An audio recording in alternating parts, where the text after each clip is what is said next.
Gandhism versus Marxism. How Gandhism is different from Marxism.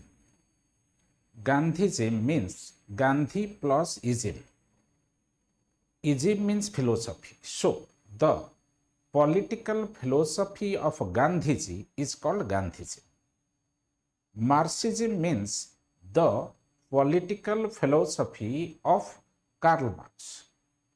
So, how Gandhism is different from Marxism? Gandhism और Marxism भितर basic difference होची गांधीजिम प्राधान्य दौची spiritualism उपरे और non violence उपरे.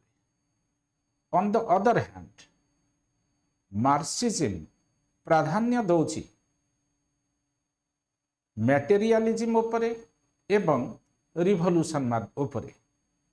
गांधी लगी कौनसी परिस्थिति रे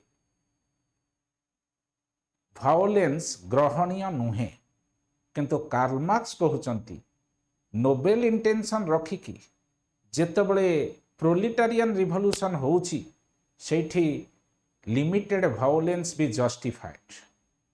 गांधीजी भगवान ने विश्वास करुथले, मार्क्स भगवान ने विश्वास करनथले, धर्म रे विश्वास करनथले.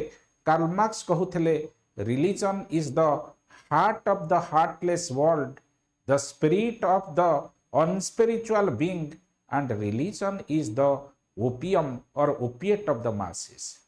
ता बाद मु कहूची दी जनकर ऑब्जेक्टिव थिला पृथ्वी रे केमिति गोटाए पीसफुल सोसाइटी आनिबा, गोटाए सोसाइटी आनिबा जोठी इक्वालिटी थिबो. किंतु गांधीजी कहिले फ्यूचर रे इक्वाल सोसाइटी आनिया पई हेले शत्रुर हृदय को परिवर्तन करके आनिबा, धनी मानकर नैतिकता को निवेदन करके आनिबा. किंतु कार्ल मार्क्स कहिले गोटे क्लासलेस सोसाइटी आनिया पई हेले फ्यूचर रे आमे बुर्जुआ माने अर्थात धनिक श्रेणी मानक पाखरु प्रॉपर्टी की छड़े आनिबा प्रोलेटारियन रिवोल्यूशन माध्यम रे.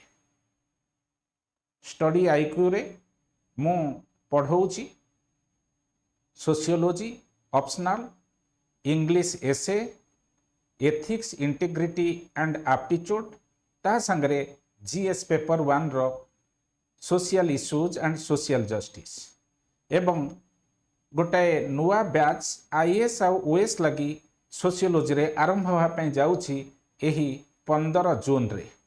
Contact study IQ. Thank you.